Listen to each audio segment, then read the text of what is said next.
Price the lord brothers sisters. கர்த்தராகிய இயேசு கிறிஸ்து நாமத்தினால் உங்கள் அனைவரும் வாழ்த்துகிறேன். இயேசு கிறிஸ்துவுடைய 2ஆம் வருகைக்கு நாம் எல்லாரும் ஆயத்தப்பட்டு கொண்டிருக்கிறோம் என்பது நம்ம எல்லாரும் தெரியும்.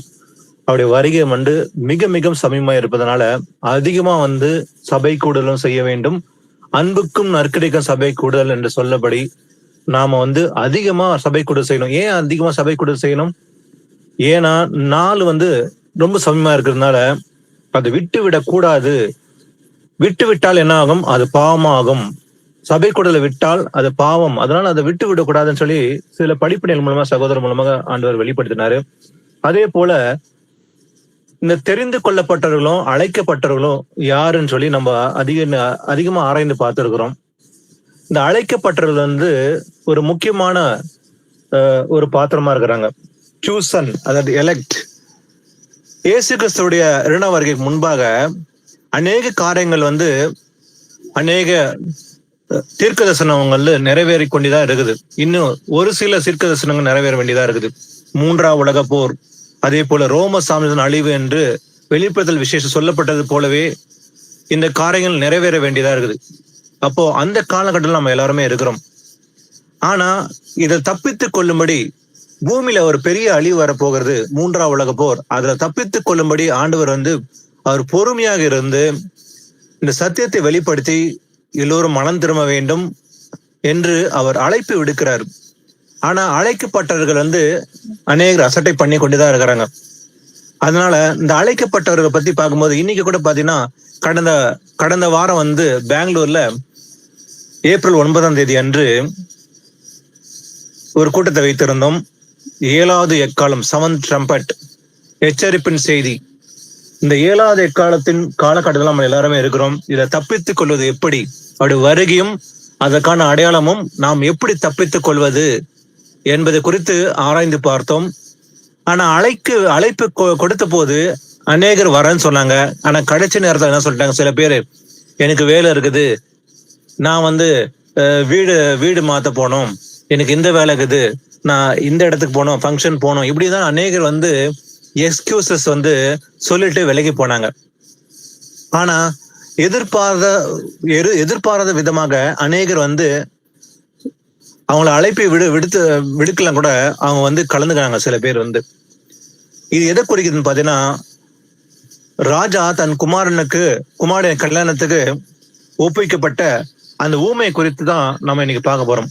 இதுல முக்கியமா அந்த ஊமையை பத்தி நமக்கு எல்லாருமே தெரியும் இல்லைங்களா? மத்த 22ஆம் அதிகாரத்துல அந்த ஊமை எல்லாருக்குமே தெரிஞ்சிருக்கும். அழைக்கப்பட்டவர்கள் அபாத்திரம் போனார்கள் சொல்லி பாக்குறோம். இயேசு கிறிஸ்து அவங்களோட ஒரு ஊமையை பேசுறாரு. பரலோகராஜன் தன் குமாரனுக்கு கல்யாணத்துக்கு செய்த ஒரு ராஜாவுக்கு ஒப்பா இருக்குது என்று ஒரு ஊமையை சொல்கிறார். அதுல பாத்தீங்கன்னா அழைப்பு எடுக்கிறார், இன்விடேஷன் கொடுக்கிறாரு. ஆனா அழைக்கப்பட்டவர்கள் கல்யாணத்துக்கு வர சொல்லும்படி அவன் தன் ஊழியக்காரை அனுப்பினான். ஆனா என்ன பண்றாங்க? அவர்களோ வர மனதில்லாது இருந்தார்கள். அழைப்பு கொடுத்தார் ஆண்டவர், ஆனா அவர்கள் மனதில்லை.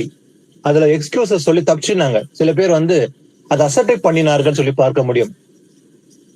ஆனா மறுபடியும் ஆண்டவர் என்ன பண்றாரு? நீங்கள் போய் இதோ என் விருந்தை ஆயத்த பண்ணினேன், என் எருதுகள் கொளுத்த ஜந்துகளும் அடிக்கப்பட்டது, எல்லாம் ஆயத்தமா இருக்கிறது, கல்யாணத்துக்கு வாருங்கள் என்று அழைக்கப்பட்டவர்களுக்கு சொல்லுங்கள் என்று அனுப்பினான். அதாவது விருந்த ரெடியா இருக்குது, எல்லாமே ரெடியா இருக்குதுன்னு சொல்லி அவங்களை அழைப்பு மறுபடியும் விடுக்கிறாரு. ஆனா அழைக்கப்பட்டவர்கள் என்ன பண்றாங்க? அதை அசட்டை பண்ணி ஒருவன் தன் வயலுக்கும் ஒருவன் தன் வியாபாரத்துக்கும் போய்விட்டார்கள். இயேசு கிறிஸ்துவின் வருகையின் முன்பாக கூட இப்படிதான் நடக்க போகுது. இது சத்தியம். ஏன்னா அவருடைய வருகை குறித்து அநேகர் அசட்டை தான் இருப்பாங்க. ஆனா இங்கும் கொஞ்சமாங்க அங்கும் இங்குமாக சிலர் பேர் மட்டும்தான் விசுவாசத்தோடு அந்த அழைப்பை ஏற்றுக்கொண்டு விசுவாசத்தோடு காத்திருப்பாங்கன்னு சொல்லி பார்க்கிறோம். அப்படி வருகின் போது இயேசு அறிந்த மக்கள் அநேகர் இருந்தாலும் கூட சத்தியத்தின்படி நடந்து அவருடைய வருகை எதிர்பார்த்து கொண்டு உண்மையாய் காத்து கொண்டிருக்கிற பிள்ளைகள் ரொம்ப ரொம்ப குறைவு. அந்த ரேஷியோ ரொம்ப குறைவா இருக்கும். ஆனா அவங்க யாரா இருக்க போறாங்க என்பது குறித்து நம்ம ஆராய்ந்து பார்க்க போறோம் இன்னைக்கு. இந்த சூசன், அந்த எலெக்ட், அப்போ அழைக்கப்பட்டவர்கள் யாரு, அதே போல தெரிந்து கொள்ளப்பட்டவர்கள் யார் தேவனுடைய ராஜ்யத்தில் பிரவேசிக்க முடியும் என்பதை வசனம் மூலமா ஆராய்ந்து பார்க்க போறோம். முதலாவது இந்த ஊமையில இருந்து முக்கியமா ஒரு வசனத்தை மொத்தமாக வாசிக்கலாம். ஏன்னா இந்த மத்திய 22ஆம் அதிகாரத்தை முழுசா வாசித்தா டைம் ஆகும். அதனால 22ஆம் அதிகாரத்துல 14ஆம் வசனத்தை மட்டும் வாசிங்க. 14th verse. அந்தபடியே அழைக்கப்பட்டவர்கள் அநேகர், தெரிந்து கொள்ளப்பட்டவர்களோ சிலர் என்றார். ஆமென். ஆமென். அழைக்கப்பட்டவர்கள் அநேகர். அநேகருக்கு ஆண்டவர் இன்னைக்கு அழைப்பு விடுக்கிறாரு. அநேகர் ஆண்டவர் அழைக்கிறார். எல்லாருமே அழைக்கிறாரு. எல்லோரும் மனம் திரும்ப வேண்டும் என்று தேவன் விரும்புகிறபடியால் அவர் தாமதிக்கிறார். ஏன் தாமதிக்கிறார்? எல்லோரும் மனம் திரும்ப வேண்டும் என்று எல்லோருமே அழைக்கிறார். இந்த வரப்போற பேரழிவில் தப்பித்துக் கொள்ளும்படி எல்லாருக்குமே இன்விடேஷன் கொடுக்கிற ஆண்டவர். அதை தப்பித்துக் கொள்ள அநேகர் அழைக்கிறாரு. ஆனா தெரிந்து கொள்ளப்பட்டவர்கள் சிலர் மாத்திரமே. சூசன். இந்த சூசன் மட்டும்தான், இந்த எலெக்டட் மட்டும்தான் இதை தப்பிக்கிறாங்கன்னு சொல்லி பார்க்க முடியும். இந்த தெரிந்து கொள்ளப்பட்டவர்கள் யாராக்க முடியும்? இது குறித்து நம்ம ஊமை இப்பதான் பார்த்தோம். 22ஆம் அதிகாரத்துல அழைக்கப்பட்டவர்கள் அபாத்திரமாய் போனார்கள். இதுக்கு பேரலா இன்னொரு ஊமையை கூட பார்க்க முடியும். நம்ம இதுக்கு பேரலா பாத்தீங்கன்னா லூக்கா 14ஆம் அதிகாரத்துல கூட அங்கேயும் பார்க்க முடியும். அழைக்கப்பட்டவர்கள் அந்த மனுஷரில் ஒருவனாகிலும் என் விருந்தை ருசி பார்ப்பதில்லை என்று உங்களுக்கு சொல்லுகிறேன் என்று சொன்னார். அழைப்பு விடுக்கிறாரு. அங்கேயும் பாத்தீங்கன்னா ஒரு ஊமையை பாக்குறோம். லூக்கா 14ஆம் அதிகாரத்துல அங்க கூட ஒரு மனுஷன் என்ன பண்றான்? பெரிய விருந்து ஆயத்தம் பண்றான். அநேகரை அழைக்கிறான். எல்லாருமே அழைக்கிறான். ஆனா பாருங்க, விருந்து வேளையில் தன் ஊழியக்காரன் நோக்கி, நீ அழைக்கப்பட்ட இடத்தில் போய் எல்லாம் ஆயத்தமா இருக்கிறது, வாருங்கள் என்று சொல்லு என்று அவனை அனுப்பினான். எல்லாமே ரெடியா இருக்குது, விருந்து ரெடியா இருக்குது, வாருங்கள் என்று ஒரு அழைப்பு விடுக்கும் போது அவர்கள் எல்லோரும் போக்கு சொல்ல தொடங்கினார்கள். இங்கேயும் பாத்தீங்கன்னா விருந்து ஆயத்தம் பண்றாரு. ஆயத்தம் பண்ணிட்டு அவங்க அழைக்கும் போது அவங்க என்ன பண்றாங்க? போக்கு சொல்ல தொடங்குறாங்க. எக்ஸ்கியூசஸ். இயேசுவின் வருகைக்கு முன்பாக அவர் அழைப்பு விடுக்கும் போது அநேகர் இதே போலதான் எக்ஸ்கியூசஸ் சொல்லுவாங்க. எனக்கு வேலை இருக்குது, என்னால வர முடியல. 7வது எக்காலுக்கு ஆண்டவர் சில ரகசியங்களை வெளிப்படுத்த போகிறாரு. நாம் அதுல வளப்போற பேரழிவில் எப்படி தப்பித்துக் கொள்வது என்பது படிப்பினை வைக்கும் போது அநேகர் அழைக்கும் போது அநேகர் எக்ஸ்கியூசஸ் சொல்றாங்க. எனக்கு வேலை இருக்குது, எனக்கு வர முடியல, எனக்கு ஒரு ஃபங்க்ஷன் போகணும், இப்படி எக்ஸ்கியூசஸ். இங்க கூட அதான் பாக்குறோம். போக்கு சொல்ல தொடங்கினார்கள். ஆண்டவர் எக்ஸ்கியூசஸ் ஏற்றுக்கொள்ள மாட்டார் ஒருபோதும். ஆண்டவர் நம்ம யாராவது எக்ஸ்கியூசஸ் சொன்னோம்னா ஆண்டவர்கிட்ட ஒருபோதும் இயேசு கிறிஸ்து ஏற்றுக்கொள்ள மாட்டார். ஆண்டவர் எக்ஸ்கியூசஸ் விரும்பவே மாட்டார். ஏன்பா கேதரிங் வரல அப்படின்னா, இல்ல எனக்கு ஒரு ஃபங்க்ஷன் இருந்தது, இல்ல நான் ஒரு வேலை இருந்தது, நான் இங்க போகணும் அங்க போகணும் அப்படின்னு சொல்லும் போது, இயேசு கிறிஸ்துவின் வருகின் போது அவரை கண்ட பிறகு எக்ஸ்கியூஸ் சொல்ல முடியுமா? கண்டிப்பா சொல்ல முடியாது. இயேசு கிறிஸ்து கிட்ட நாம ஆண்டவர் கேட்கும் போது, ஆண்டவரே நான் இங்க போயிட்டு இருந்தேன், அங்க போனேன், அதனால வர முடியல, எனக்கு வாகனம் இல்ல, எனக்கு தூரமா இருக்குது, என்கிட்ட பணம் இல்ல, அதனால கேதரிங் அட்டென்ட் பண்ண முடியல அப்படின்னு சொன்னா இயேசு கிறிஸ்து ஒருபோதும் ஏற்றுக்கொள்ள முடியாது. போக்கு சொல்ல தொடங்கினார்கள் இவர்களும். அப்போ ஒருவன் வயலை கொண்டேன், நான் அகத்தியமாய் போய் அதை பார்க்க வேண்டும், என்னை மன்னிக்கும்படி வேண்டிக் கொள்கிறேன் என்றான். இன்னொருத்தர் என்ன சொல்றான்? 5 மாடுகளை கொண்டேன், அதை சோதித்து பார்க்கணும் அப்படி சொல்றான். இன்னொருத்தர் என்ன சொல்றான்? பெண்ணை விவாகம் பண்ணினேன், அதனால் நான் வரக்கூடாது. எப்படின்ற ஒவ்வொருத்தரும் ஒவ்வொரு எக்ஸ்கியூசஸ அந்த மனுஷர்கிட்ட சொல்றாங்க. விருந்தை அசட்டை பண்ணி அழைப்பை அசட்டை பண்ணினார்கள். அந்த ஊழியக்காரன் என்ன பண்ணிருப்பாரு? இவைகளை தன் எஜமானுக்கு அறிவித்தான். அப்போது வீட்டு எஜமான் கோபம் அடைந்தான். என்ன நடந்தது? அங்கமும் ராஜா என்ன பண்றாரு? 22ஆம் அதிகாரத்துல அவரும் கோபம் அடைகிறார். கோபம் அடைந்து அவர்களை தண்டிச்சார்னு சொல்லி பார்க்க முடியும். இதேதான் இயேசு கிறிஸ்து செய்ய போகிறார். ஏன்னா அவர் கொடுத்த காலகட்டம் முடிவுல வந்திருக்குது. 6000 வருஷத்தின் காலகட்டத்தின் முடிவுல இருக்கிறோம். அந்த இளைப்பாறுதல்களை பிரவேசிக்கிற காலகட்டம் வந்து விட்டது. இயேசு கிறிஸ்துடைய ராஜ்யத்தில் பிரவேசிக்கிற அந்த இளைப்பாறுதல் காலம் வரப்போகிறது. அதுல பிரவேசிக்கும்படிதான் எல்லாரும் அழைக்கிறார் ஆண்டவர். ஆனா அசட்டை பண்ணினால் ராஜா என்ன பண்ணுவாரு? கோபம் அடைவார். கோபம் அடைந்தா என்ன பண்ண போகிறாரு இயேசு கிறிஸ்து? இயேசு கிறிஸ்து இந்த 6000 வருஷமா அவரு பொறுமையோடு நமக்காக காத்து கொண்டிருந்தார். ஆனால் அவர் வரும்போது என்ன நடக்கும்? அதே பொறுமையை காண்பிப்பாரா? இல்ல. அவர் வரும்போதும் நியாயாதிபதியாக, ராஜாதி ராஜாவாக, மேகங்களோட இறங்கி வரப்போகிறார். தேவதூதரோட எக்கால சத்தத்தோடு வரப்போகிறார். ஆனா அவர் யாரெல்லாம் அசட்டை பண்ணினார்களோ அவர்கள் நியாய தீர்ப்பு கொடுக்கும்படி வரப்போகிறார். காத்திருந்த மக்களுக்கு நித்திய ஜீவன் அளிக்கும்படி வரப்போகிறார். அப்போ நித்திய ஜீவன் அளிக்கும்படி வரப்போகிறது யாருக்காக? காத்து கொண்டிருக்கிற பிள்ளைகளுக்கு, சத்தியத்துப்படி நடந்து அழைப்பை ஏற்றுக்கொண்டு உண்மையா நடந்து கற்பனை கை கொண்டு காத்திருந்த பிள்ளைகளுக்கு மட்டும்தான் இந்த ரட்சிப்பை கொடுக்க போறார், நித்திய ஜீவனை கொடுக்க போறார். ஆனா அசட்டை பண்ணி தேவனுடைய வார்த்தையை புறமாக தள்ளி விசுவாசத்தை விலகி போனவர்களுக்கு கர்த்தர் நியாய தீர்ப்பு அளிக்கும்படிதான் வரப்போகிறார். அந்த சமயத்துல அவரு சந்தோஷத்தோட வரப்போகிறாரா? இல்ல அவங்களை நேசிக்கும்படி வரப்போகிறாரா? இல்ல, கண்டிப்பா கிடையாது. ஏன்னா அவர் கொடுத்த காலகட்டம் முடிகிறது. அவர் வரும்போது 2ஆம் வரையில அவர் கோபத்தோட, அவர் கோபம் வெளிப்படுக போகிறது. ஏன்னா சத்தியத்தை மறுதளிச்சு கீழ்ப்படியாதவர்களுக்கு அவர் நியாய தீர்ப்பு கொடுக்க போறாரு. அவர்களுக்கு மேல் கோபம் அடைந்தா அவர் நியாய தீர்ப்பு கொடுக்க போறார். அதனால இங்கேயும் பாக்குறோம், ராஜா கோபம் அடைந்தார். இதை கேட்ட போது கோபம் அடைந்து தன் ஊழியக்காரன் நோக்கி, நீ பட்டணத்தில் தெருக்களில் வீதிகளில் போயிட்டு ஏழைகளையும் ஊனரையும் சப்பானிகளையும் குருடரையும் அங்கே கூட்டிக் கொண்டு வான்னு சொல்லும் போது அதை செய்கிறான். ஆண்டவர் இதே போலதான் அவன் சான்ஸ் கொடுக்குறார். ஆண்டவர் அநேக தடவை ஆண்டவர் வாய்ப்புகளை கொடுக்குறார். ஆண்டவர் 1 முறை 2 முறை 3 முறை பல முறை ஆண்டவர் சான்சஸ் கொடுக்குறாரு. அநேகர் சத்தியத்தை அறிந்து கொள்ளும்படி, கண்களை திறக்கும்படி ஆண்டவர் அநேக வாய்ப்புகளை கொடுக்குறாரு. அதனாலதான் பெங்களூர்ல கூட பாத்தீங்கன்னா இந்த கடந்த வாரம் கூட அந்த கூட்டத்தை ஏற்படுத்தினோம். கர்த்தர் அநேகர் கொண்டு வந்தார். அநேகர் வசனத்தை கேட்டாங்க. இது சத்தியம் என்று அநேகர் அறிந்து கொண்டார்கள். ஆனா அந்த அழைப்பை அசட்டை பண்ணினவர்கள் இந்த வாய்ப்பை இழந்து போனார்கள். மறுபடியும் இப்படிப்பட்ட வாய்ப்பு வருமா என்று நமக்கும் தெரியாது. ஒருவேளை இயேசு கிறிஸ்து இந்த வருடம் வந்து விட்டால் கண்டிப்பா ஒரு பெரிய பாக்கியத்தை இழந்து விட்டார்கள் தான் சொல்ல முடியும். அதனால ராஜா அழைக்கும் போதே அந்த அழைப்பை ஏற்றுக்கொள்வதே நலம். இயேசு கிறிஸ்து அழைப்பு விடுத்து இந்த சத்தியத்தை அறிந்து கொள்ளும்படி அழைக்கும் போது அதை ஏற்றுக்கொண்டு அசட்டை பண்ணாமல் அவர் தேடும் போது அவரை கண்டடைய முடியும் சொல்லி பார்க்கிறோம். ஆனா இந்த அழைப்பு குறித்து நம்ம இன்னொரு சில வசனங்களை வாசிக்கலாம். இயேசு கிறிஸ்து நம்ம எப்படி தெரிந்து கொண்டார்?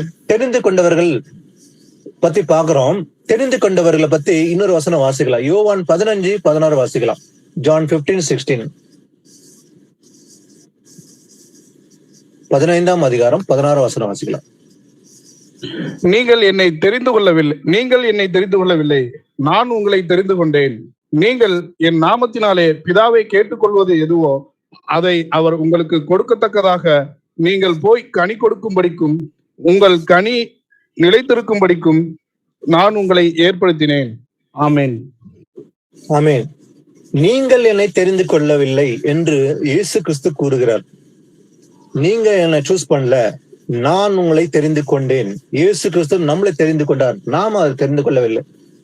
நம்ம தாயின் கர்ப்பத்தில் இருக்கும் போதே நம்மை அறிந்து இருக்கிறார். அவர் நம்மை தெரிந்து கொண்டு இருக்கிறார். ஆனா நாம கிட்டத்தட்ட எவ்வளவு வருஷம் இருக்கிறோம்? இயேசு அறிந்த மக்களா இருக்கிற நாம குழந்தையா இருக்கும் போதே இயேசு அறிந்து கொண்டோமா? இல்லை. அவர் தான் நம்மளை முதல்ல தெரிந்து கொண்டார். நீங்கள் என்னை தெரிந்து கொள்ளவில்லை, நான் உங்களை தெரிந்து கொண்டேன். நீங்கள் என் நாமத்தினாலே பிதாவை கேட்டுக்கொள்வது எதுவோ அதை அவர் உங்களுக்கு கொடுக்கத்தக்கதாக நீங்கள் போய் கனி கொடுக்கும்படிக்கு, உங்கள் கனி நிலைத்திருக்கும்படிக்கு நான் உங்களை ஏற்படுத்தினேன். ஏன் அவரை நம்ம தெரிந்து கொண்டிருக்கிறாரா? நாம கனி கொடுக்க வேண்டும் என்பதற்காகவே நம்ம அறிந்து தெரிந்து கொண்டிருக்கிறார். நம்மளை சூஸ் பண்ணுகிறார். எல்லாருமே ஆண்டவர் சூஸ் பண்ணல. இன்னைக்கு உலகத்துல கோடிக்கணக்கான மக்கள் ஒரே ஒரு பட்டணத்துல, பெங்களூர் பட்டணத்துல கிட்டத்தட்ட 4 கோடி மக்கள் இருக்கிறாங்க. 4 கோடி மக்களையும் ஆண்டவர் சூஸ் பண்ணிருக்கிறாரா? ஆனா அழைத்து இருக்கிறார். அநேகர் அழைத்திருக்கார். கோடிக்கணக்கான மக்களை ஆண்டவர் அழைக்கிறார் இன்னைக்கு கூட. ஆனா எல்லாரும் இயேசு கிறிஸ்து அறிந்து அவரை தேடி வருவதில்லை. நோவா நாட்கள் எப்படின்றது எல்லாருக்கும் ஆண்டவர் எச்சரிப்பு கொடுக்கிறார். நோவா மூலமாக நோவா நீதியை குறித்து பிரசங்கித்தான். ஆனால் எல்லோரும் பயபக்தியோடு அதை ஏற்றுக்கொள்ளவில்லை, அசட்டை பண்ணினார்கள். ஆனா கடைசியில வெள்ளம் வாரிக்கொண்டு போகும் மட்டும் அவர்கள் உணராது இருந்தார்கள். அப்படியே மனுஷகுமார் வரும் நாட்கள் நடக்கும் என்று எழுதியிருக்கிற பிரகாரமாக இயேசுவின் வருகையின் போது கூட அப்படிதான் நடக்க போகுது. அநேகர் அசட்டை பண்ணுவார்கள். அப்போ நோவா நாட்கள் நடந்தது போலவே அநேகர் அசட்டை பண்ணி சிலர் பின் வாங்கி போவார்கள் சொல்லி பார்க்க முடியும். ஆனா அழைக்கப்பட்டவர்கள் மட்டும்தான் கடைச்சவருக்கு நிலைத்திருக்கிறாங்க. அழைக்கப்பட்டவர்கள் தெரிந்து கொள்ளப்பட்டவர்கள் மட்டும்தான் கடைச்சவருக்கு நிலைத்திருக்க முடியும். ஆனா அழைப்பு விடுக்கிறாரு. ஆனா சிலர் மட்டுமே விசுவாசத்தோடு நடந்து இயேசு தேடி வராங்க. அத சத்தியத்தை அறிந்து கொண்டு கடைசி வரைக்கும் நிலைத்திருக்க போகிறது இந்த தெரிந்து கொள்ளப்பட்டவர்கள். ஆனா தெரிந்து கொள்ளப்பட்டவர்கள் யாரு? எப்படி சூஸ் பண்ணாரு? ஆண்டவர் உலகம் தோன்றதுக்கு முன்பே நம்ம தெரிந்திருக்கிறாராம். வாசிப்போம். எபேசியர் 1:4 வாசிக்கலாம். எபேசியர் 1:4.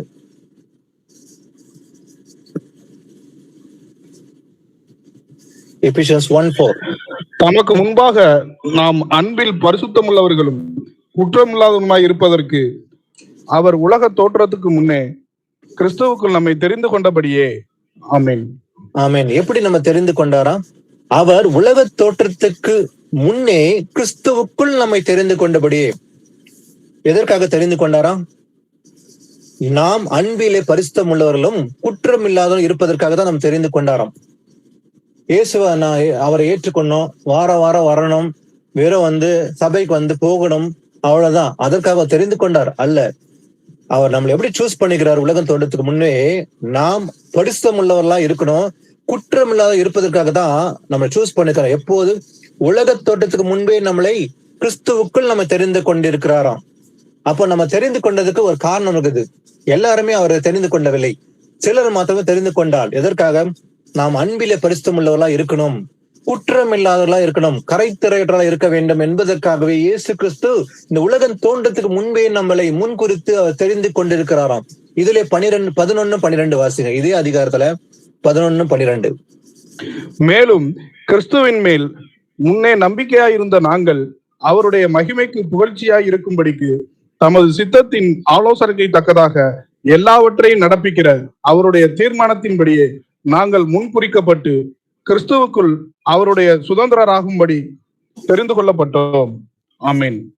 ஆமென். பாருங்க, மேலும் கிறிஸ்துவின் மேல் முன்னே நம்பிக்கையாய் இருந்த நாங்கள் அவருடைய மகிமைக்கு புகழ்ச்சியா இருக்கும்படிக்கு தமது சித்தத்தின்படி ஆலோசனைக்கு தக்கதாக எல்லாவற்றையும் நடப்பிக்கிற அவருடைய தீர்மானத்தின்படியே, அவருடைய முன் தீர்மானத்தின்படியே, அவருடைய ஃபோர் நாலேஜ் படி எல்லாவற்றையும் நடப்பிக்கிற தேவன் நாங்கள் முன்குறிக்கப்பட்டு கிறிஸ்துவுக்குள் அவருடைய சுதந்திரம் ஆகும்படி தெரிந்து கொள்ளப்பட்டோம் என்று பவுல் சொல்லுகிறார்.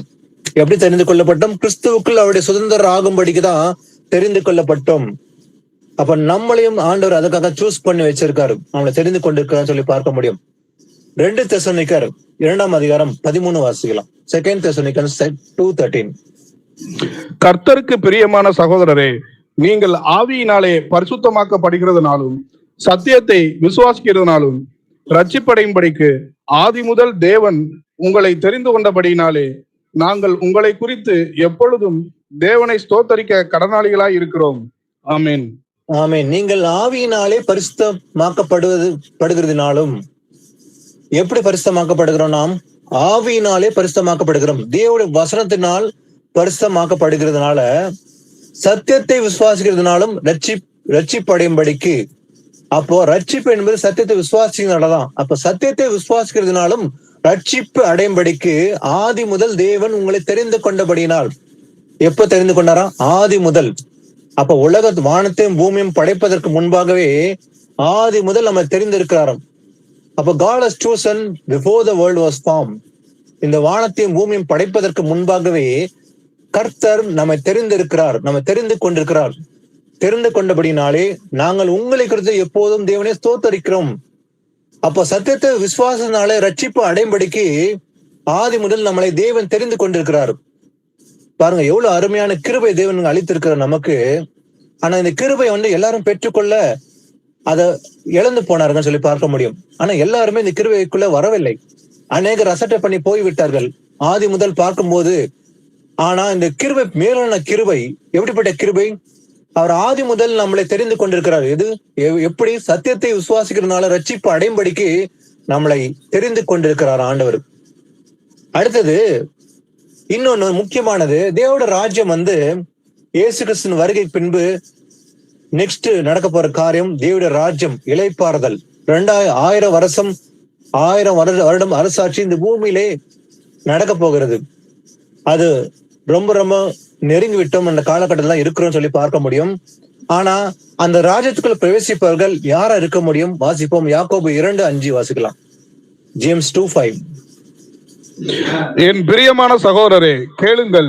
தேவன் இவ்வுலகத்தின் தரித்திரரை விசுவாசத்தில் ஐஸ்வர்யவான்களாகவும் தம்மிடத்தில் அன்பு கூறுகிறவர்களுக்கு தாம் வாக்குத்தத்தம் பண்ணின ராஜ்யத்தை சுதந்திரிக்கிறவர்களாகவும் தெரிந்து கொள்ளவில்லையா? ஆமேன். பாருங்க, வாக்குத்தத்தம் பண்ணின ராஜ்யம் ஆண்டவர் முன்னமே வாக்குத்தத்தம் பண்ணிருக்கிறார், ப்ராமிஸ் பண்ணிருக்கிறார். எது? அவருடைய ராஜ்யத்தை குறித்து, கிங்டம் ஆஃப் காட், அது குறித்து ஆண்டவர் முன்னமே வாக்குத்தத்தம் பண்ணிக்கிறார். அப்போ வாக்குத்தத்தம் பண்ண அந்த ராஜ்யத்தை சுதந்திரத்திக் கொள்ளுகளாகவும் தெரிந்து கொள்ளவில்லையா? யார் தெரிந்து கொண்டாராம்? இவ்வுலகத்தில் தரித்திரை விசுவாசனால் ஐஸ்வர்யனாகவும் யார் தெரிந்து கொண்டிருக்கிறார்? தரித்திரரை ஆண்டவர் தெரிந்து கொண்டிருக்கிறார். விசுவாசனாலே ஐஸ்வர்யன்களாகவும் தம்மிடத்தில் அன்பு கூறலுக்கு தாம் வாக்குத்தத்தம் பண்ணின ராஜ்யத்தை. அப்ப யார் மேல அன்பு கூறுகிறாரோ அவர்களுக்கு வாக்குத்தத்தம் பண்ணினார் அந்த ராஜ்யத்தை, அதை சுதந்திரத்திக் கொள்ளுகளாகவும் தெரிந்து கொண்டிருக்கிறாராம். அப்போ ஆண்டவர் தரித்திரருக்கு சுவிசேஷம் அறிவிக்கும்படி ஆண்டவர் இந்த உலகத்துக்கு வந்தார் என்பதை அறிந்து கொண்டோம். இயேசு கிறிஸ்து இந்த உலகத்துக்கு தரித்திரருக்கு சுவிசேஷம் அறிவிக்கும்படி ஆண்டவர் வந்தார். ஆனா தரித்திரை எப்படி தெரிந்து கொண்டிருக்கிறார்? விசுவாசத்தில் ஐஸ்வர்யனாகவும் தெரிந்து கொண்டு தமிழத்தில் அன்பு கூறலுக்கு தாம் வாக்குத்தத்தம் பண்ணின ராஜ்யம், அதை சுதந்திரத்திக் கொள்ளுகளாகவும் ஆண்டவர் அவனை சூஸ் பண்ணிருக்கிறார். அப்போ தேவனுடைய ராஜ்யத்தை சுதந்திரத்திக் கொள்வது யாருன்னு இந்த வசனம் மூலமா அறிந்து கொள்ள முடியும். அப்போ நாம ஒருவேளை இந்த உலகத்துக்கு ஒரு பேதையை போல இருக்கலாம், உலகத்துக்கு நாம் பேதையா இருக்கலாம். ஆனா ஞானிகளை வெட்கப்படுத்தும்படி தேவன் ஆண்டவர் உலகத்தில் பைத்தியமான தெரிந்து கொண்டார். பைத்தியமான் தோன்றவர்கள அப்படிப்பட்டவர்கள் ஆவில எளிமையான தெரிந்து கொண்டார் சொல்லி பார்க்க முடியும். இவர்கள் தான் தேவனுடைய சுதந்திரிப்பார்கள், இவனை தெரிந்து கொள்ளவில்லையா என்று தேவன் கூறுகிறார். அடுத்தது நம்மளை எப்படி தெரிந்து கொண்டாராம்? நம்ம எல்லாருமே ராஜரீக ஆசாரி கூட்டமா ஆண்டவர் தெரிந்திருக்கிறார். நம்மளை எப்படி சூஸ் பண்ணுகிறார் ஆண்டவர்? ராயல் பிரீஸ்ட்ஹுட் என்பது அந்த வசனத்தை வாசிக்கலாம். 1 பேதுரு 2ஆம் அதிகாரம் 9ஆம் வசனம் வாசிக்கலாம். 1 Peter 2:9. நீங்களோ உங்களை அந்தகாரத்தில் நின்று தம்முடைய ஆச்சரியமான ஒளியினிடத்திற்கு வரவழைத்தருடைய புண்ணியங்களை அறிவிக்கும்படிக்கு தெரிந்து கொள்ளப்பட்ட சந்ததியாயும் ராஜரீகமான ஆசாரிய கூட்டமாயும் பரிசுத்த ஜாதியாயும் அவருக்கு சொந்த ஜனமாயும் இருக்கிறீர்கள். ஆமீன். ஆமீன். அவருக்கு சொந்தமான ஜனமா நாம இருக்கிறோமா? இன்னைக்கு மாத்திரமல்ல, அன்று முதல் அவருக்கு சொந்தமான ஜனம் என்று பார்க்கிறோம். பழைய ஏற்பாட்டு காலத்துல தம்முடைய சொந்த ஜனத்துக்காக அவர் இறங்கி வந்தார். இயேசு கிறிஸ்து முதலாவது யாருக்காக வந்தார்? காணாமல் போல இஸ்ரவேலுக்காக தான் வந்தார். ஆனா அவர்களோ அவரை ஏற்றுக்கொள்ளாமல் அவரை சிலுவையில் அறைந்து விட்டார்கள். சொந்த ஜனமே அவரை சிலுவையில் அறைந்தார்கள், யூத மக்கள். அவர்களுக்காக தான் அவர் வந்தார். ஆனா அவர்களோ ஏற்றுக்கொள்ள மனதில்லை, அவரை சிலுவையில் அறைந்து விட்டார்கள். நீங்களோ உங்களை அந்த காலத்திலிருந்து தம்முடைய ஆச்சரியமான ஒளியிடத்தில் வரவழைத்துள்ள புண்ணியங்களை அறிவிக்கும்படி, எதற்காக நம்ம சூஸ் பண்ணாரோம்? அவருடைய புண்ணியங்களை அறிவிக்கும்படிக்கு தெரிந்து கொள்ளப்பட்ட சந்ததி, சூசன் ஜெனரேஷன். நாம் எல்லாரும் தெரிந்து கொள்ளப்பட்ட சந்ததியா நாம் இருக்கிறோமா? அதே போல ராஜரீகமான ஆசாரிய கூட்டமா இருக்கிறோம், ராயல் பிரீஸ்ட்ஹுட். நம்ம ஒவ்வொருத்தரும் இயேசுவின் பிள்ளைகள் அத்தனை பேரும், யாரெல்லாம் இயேசுவின் சத்தியவசனம் கை கொண்டு நடந்து முடிவு நடத்திருக்கிறார்களோ அத்தனை பேரும் அவங்களை எப்படி அழைக்கிறார் ஆண்டவர்? ராஜரீகமான ஆசாரிய கூட்டம், ராயல் பிரீஸ்ட்ஹுட். அதே போல பரிசுத்த ஜாதி. யார் பரிசுத்த ஜாதின்னு சொல்றாரு? வசனத்தின்படி நடக்கிறவங்க மட்டும் தான் பரிசுத்த ஜாதியா இருப்பாங்க. சத்தியத்துக்கு கீழ்ப்படியாம வெறும் இயேசு அறிந்திருக்கிறேன்னு சொல்லுகிற மாத்திரம் அல்ல, சத்தியத்தின்படி நடந்து கற்பனை கை கொள்கிற மட்டும்தான் பரிசுத்த ஜாதின்னு சொல்ல முடியும். அப்போ அவர்கள் மட்டுமே அவருக்கு சொந்தமான ஜனமா இருக்குவாங்க. பழைய ஏற்பாட்டு காலத்துல அவருடைய சொந்த ஜனம் கூட சில நேரங்களில் பார்த்தீங்கன்னா அவங்க கண்ணார அற்புதங்களை காண்றாங்க. ஆண்டவர் அவங்கள எகிப்தின் அடிமைத்தலில் விடுவித்து அழைத்து வரும்போது அவர்கள் எல்லாருமே கண்ணால காண்கிற அற்புதங்களுக்கு, அந்த அற்புதங்களை கண்ணால பாக்குறாங்க. ஆனாலும் கூட அவங்க விசுவாசம் இல்லாமல் கடைசியில பார்த்தா முறுமுறுப்பினால் விழுந்து போனார்கள் சொல்லி பார்க்க முடியும். என்னுடைய சொந்த சம்பது, என்னுடைய சொந்த ஜனம் என்று அவர்கள் கூறின அந்த மக்களே கூட தேவனுக்கு விரோதமாக எழுமையை முறுமுறுக்கிறார்கள், வழி விலகி போறார்கள். ஆனா இன்னைக்கு அவர்கள் அன்று சுவிசேஷத்தை ஏற்றுக்கொள்ள மனதில்லாமல் அதை புறக்கணித்தபடியால் சுவிசேஷம் யாருக்கு சென்று விட்டது? புறஜாதிக்கு சென்று விட்டது. ஆனா அன்று முதல் இன்று வரை யூதர்களுக்கு ஒரு பங்கு கடின மனதோடு இருக்குது என்று பார்க்கிறோம். ஆனால் அவருடைய கண்கள், அந்த கடின மனதுள்ள கண்கள் ஒரு நாள் கண்கள் திறக்கப்பட போகிறது. இயேசுவின் வருகின் போது ஒரு கூட்ட மக்கள், ஒரு பங்கு யூத மக்கள் ரட்சிப்பு அடைவாங்க. இது வரப்போற காரியமா இருக்குது. ஒரு பங்கு கண்கள் திறக்கப்பட்டு தாங்கள் குத்தின என்னை நோக்கி பார்த்து புலம்புவார்கள் என்ற வேத வாக்கியம் நிறைவேற போகிறது. இயேசுவின் வருகையின் போது ஒரு பங்கு யூத மக்கள் இன்னைக்கு இஸ்ரேல், அமாஸ், காசா, ஈரான் என்று பல நாடுகள் சேர்ந்து இஸ்ரேலுக்கு விரோதமாக போற செய்து கொண்டுதான் இருக்கிறாங்க. இது கடைசி நாட்கள் நடக்க போற யுத்தமா இருக்க போது. இந்த யுத்தம் இடையில போய் முடியும். இது 1 வருஷம், 2 வருஷம், இல்ல 3 வருஷத்துக்குள்ள இது யுத்தம் போய் கடைசியில 3ஆம் உலக போர்ல போய் முடிய போகிறது. இது மகா யுத்தமா மாற போகிறது.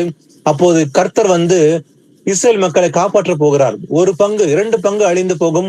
ஆனா 1 பங்கு தப்பிப்பார்கள். அவர்கள் மனம் திரும்பி மேசியா இவர்தான் என்று, இவர்தான் மேசியா, இவரை நம்ம சிலுவையில் அழிந்து விட்டோமே என்று மனம் கசந்து அழுது புலம்பி அவரை ஏற்றுக்கொள்ள காலம் வரப்போகிறது. அந்த காலகட்டம் வந்து விட்டதுன்னு பார்க்க முடியும். ஆனா இங்க பாக்குறோம், அதாவது ராஜரிக ஆசாரிய கூட்டம் சொல்லி பாக்குறோம். நம்மள எப்படி அழைத்துக்கிறோம்? தெரிந்து கொள்ளப்பட்ட சந்ததின்னு சொல்றாரு ஆண்டவர். ராஜரிக ஆசாரிய கூட்டம் சொல்றாரு. அதே போல இன்னொரு வசனம் வாசிக்கலாம். ரோமர் 8ஆம் அதிகாரம் 29-30 வாசிக்கலாம். ரோமர் 8ஆம் அதிகாரம் 29-30.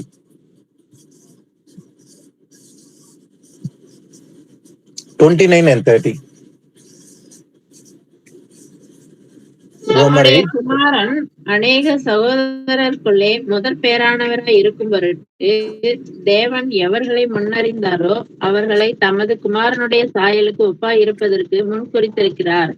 எவர்களை முன்குறித்தாரோ அவர்களை அழைத்தும் இருக்கிறார். எவர்களை அழைத்தாரோ அவர்களை நீதிமான்கள் ஆக்கியும் இருக்கிறார். எவர்களை நீதிமான்கள் ஆக்கினாரோ அவர்களை மகிமைப்படுத்தியும் இருக்கிறார். ஆமென். ஆமென். பாருங்க, தம்முடைய குமாரன் அநேக சகோதரருக்குள்ளே முதற் பேரான இருக்கும் பொருட்டு தேவன் எவர்களை முன்குறித்தாரோ அவர்கள் தமது குமாரனுடைய சாயலுக்கு ஒப்பாயிருப்பதற்கு முன்குறித்திருக்கிறார். அவர் எல்லாவற்றையும் முன்குறித்திருக்கிறார். ஆண்டவர் இந்த 1000 வருஷத்துல நடக்க போற காரியம் எல்லாவற்றையும் முன்குறித்திருக்கிறாராம். இந்த உலகம் தோன்றதுக்கு முன்பே அவர் எல்லாவற்றையும் அறிந்திருக்கிறார், முன்குறித்திருக்கிறார் சொல்லி பார்க்க முடியும். அதே போல எவர்களை முன்குறித்தாரோ அவர்கள் அழைத்தும் இருக்கிறார். எவர்கள் அழைத்திருக்கிறாரோ அவர்களை நீதிமான்களும் ஆக்கியிருக்கிறார். எவர்களை நீதிமானாக்கிறாரோ அவர்களை மகிமையும் படுத்திருக்கிறார். ஆண்டவர் நம்மளை முன்குறித்திருக்கிறார். இந்த உலகம் தோன்றதுக்கு முன்பே நம்மளை முன் அறிந்து முன்குறித்திருக்கிறார் ஆண்டவர். நாம் இன்னைக்கு இந்த வசனப்படி நடப்போமா மாட்டோமா, இல்ல சத்தத்தின்படி நடப்போமா இல்லையா என்பது தேவன் முன்கூட்டியே அறிந்திருக்கிறார் ஆண்டவர். இந்த 2000 வருஷத்துக்கு முன்பாகவே இயேசு கிறிஸ்து நம்மளை முன் அறிந்திருக்கிறார். இந்த ஊரில் நாம இப்படி இந்த இடத்துல நாம் பிறப்போம், எந்த நாள்ல பிறக்க போறோம் என்பதை அவர் முன்குறித்திருக்கிறார். நம்ம அப்போ 6000 வருஷத்துக்கு முன்பாகவே இயேசு கிறிஸ்து நம்மளை அழைத்தும் இருக்கிறார், அவர் முன்குறித்திருக்கிறார், நம்ம தெரிந்திருக்கிறான்னு சொல்லி பார்க்க முடியும். அவருடைய 4 நாலேஜ்ல நம்மளை முன் அறிந்து முன்குறித்திருக்கிறார். தாயின் கர்ப்பத்தில் பிறப்பதற்கு முன்பே நம்மளை அவர் அறிந்திருக்கிறார் ஆண்டவர். அப்படிப்பட்ட தேவன் நம்முடைய தேவன், அவர் நம்மளை முன்குறித்திருக்கிறார் சொல்லி பார்க்க முடியும். வாசிப்போம். 1 கொரிந்தியர் 1:27 வாசிக்கலாம். 1:27. 1 கொரிந்தியர் 1:27 வாசிப்போம். சீக்கிரம் வாசிக்கலாம். ஞானிகளை வெட்கப்படுத்தும்படி தேவன் உலகத்தில் பைத்தியமானவைகளை தெரிந்து கொண்டார். பலமுள்ளவைகளை வெட்கப்படுத்தும்படி தேவன் உலகத்தில் பலவீனமானவைகளை தெரிந்து கொண்டார். ஆமென். ஆமென். எப்படி தெரிந்து கொண்டாராம்? ஞானிகளை வெட்கப்படுத்தும்படி தேவன் உலகத்தில் பைத்தியமானங்களை தெரிந்து கொண்டார். நம்மள ஆண்டவர் எப்படி சூஸ் பண்ணிக்கிறார்? நம்ம எல்லாம் ஒரு பைத்தியக்காரல போலதான் இருப்போம் இன்னைக்கு உலகத்துல. என்னடா எப்ப பார்த்தாலும் பைபிள் தூக்கிட்டு சுத்துறான், எப்ப பார்த்தாலும் வசனமே பேசுறான், வேற எதுவுமே பேச மாட்டான் அப்படின்னு சொல்லி நம்மள பைத்தியமா தோன்றும் அவங்களுக்கு நம்மளை பார்க்கும்போது. ஆனா பலமுள்ளவர்களை வெட்கப்படுத்தும்படி தேவன் உலகத்தில் பலவீனமானவர்களை தெரிந்து கொண்டாராம். பலவானுக்கு முன்பாக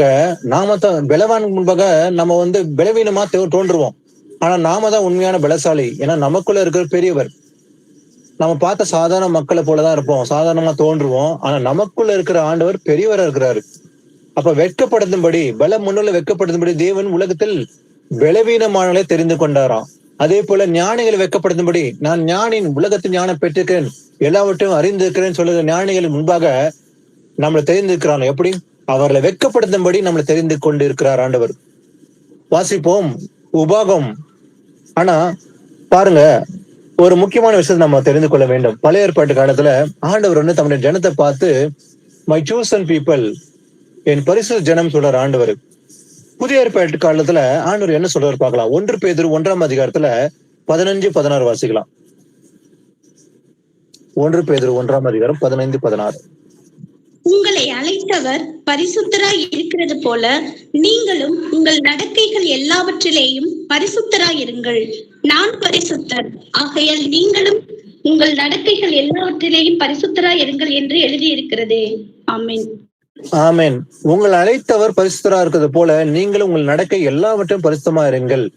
நான் பரிசுத்தர், ஆகையால் நீங்களும் பரிசுத்தமா இருங்கள் என்று எழுதியிருக்கிறது. நம்மளை அழைத்தவர் எப்படிப்பட்டவர்? அவர் பரிசுத்தர், சுத்த கண்ணர், பாவம் பாராத பரிசுத்தர். அவர் மனுஷகுமாரனா இந்த பூமியில வெளிப்பட்டார்.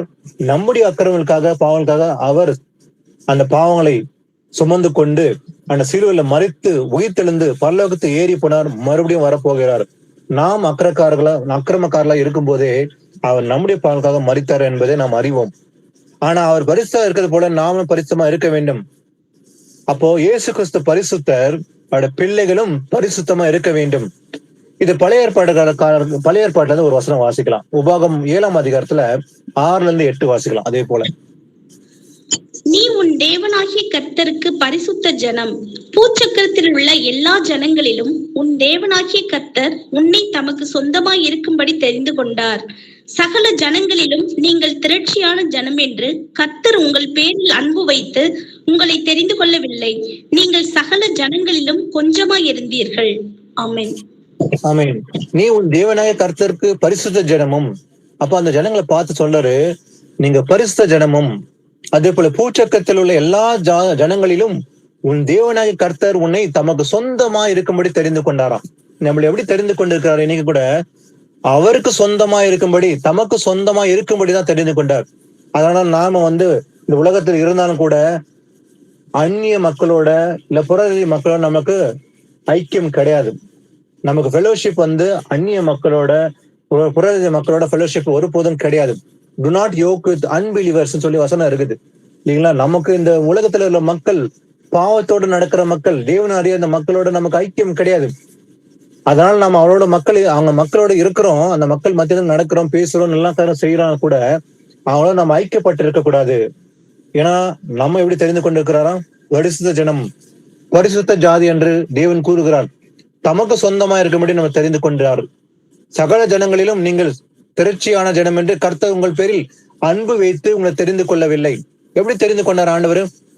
ஆண்டவர் சொல்றாரு, சகல ஜனங்களிலும் நீங்க திரட்சியான ஜனம் என்று கர்த்தர் உங்கள் பேரில் அன்பு வைத்து உங்களை தெரிந்து கொள்ளவில்லையா? எப்படி தெரிந்து கொண்டாரா? நீங்கள் சகல ஜனங்களிலும் கொஞ்சமா இருந்தீர்கள்.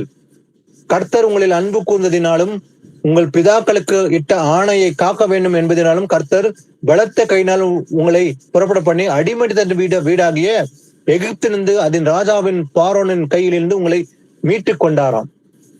கர்த்தர் ஆபிரகாமுக்கு, ஈசாக்கு, யாக்கோபுக்கு வாக்குத்தத்தம் பண்ணபடி அதை நிறைவேற்ற சித்தமுள்ளவரா இருந்தார். நீங்க ஆண்டவர் சொல்றாரு, உங்களை எப்படி சூஸ் பண்ணிருக்கிறேன்? நீங்கள் திரட்சியான ஜனம் என்று நான் உங்களை சூஸ் பண்ணல. சகல ஜனங்களே நீங்க கொஞ்சமா இருக்கிறதுனால வாக்குத்தத்தம் பண்ணியிருக்கிறார். அந்த வாக்குத்தத்தை நிறைவேற்றும்படி அவர் உண்மையில இருக்கிறதுனால அவர் தெரிந்து கொண்டிருக்கிறார். சொந்த சம்பத்து, சொந்த ஜனம், என்ன பரிசுத்த ஜனம் என்று அவர் தமது ஜனத்தை பார்த்தான் சொல்றாரு. வாசிக்கலாம். 1 பேதுரு 3:9 வாசிக்கலாம். 1 Peter 3:9. தீமைக்கு தீமையையும் உதாசனத்துக்கு உதாசனத்தையும் சரிகட்டாமல் அதற்கு பதிலாக நீங்கள் ஆசீர்வாதத்தை சுதந்தரித்துக் கொள்ளும்படி அழைக்கப்பட்டவர்கள் என்று அறிந்து ஆசீர்வதியுங்கள். ஆமென். ஆமென். நம்மள எப்படி சூஸ் பண்ணிருக்கிறார் ஆண்டவர்? எப்படி தெரிந்து கொண்டிருக்கிறார்? தீமைக்கு தீமை செய்யக்கூடாது. ஒருத்தர் தீமை செய்தா அவனுக்கு தீமை செய்யணும். ஒருத்தர் அடிச்சான் திருப்பி அடிக்க கூடாது. அதே போல உதாசனத்துக்கு உதாசனத்தையும் சரி கட்டக்கூடாது. அதை சரி கட்டக்கூடாது, பதிலுக்கு பதில் சரி கட்டக்கூடாதுன்னு சொல்லிட்டு அதற்கு பதிலாக என்ன செய்ய வேண்டுமா?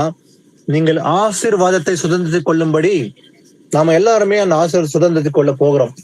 இயேசுவின் வருகையின் போது நித்தியமா அந்த பிளெஸிங்ஸ் நம்ம ரிசீவ் பண்ண போகிறோம். நித்திய ஜீவனை அடைய போகிறோம்.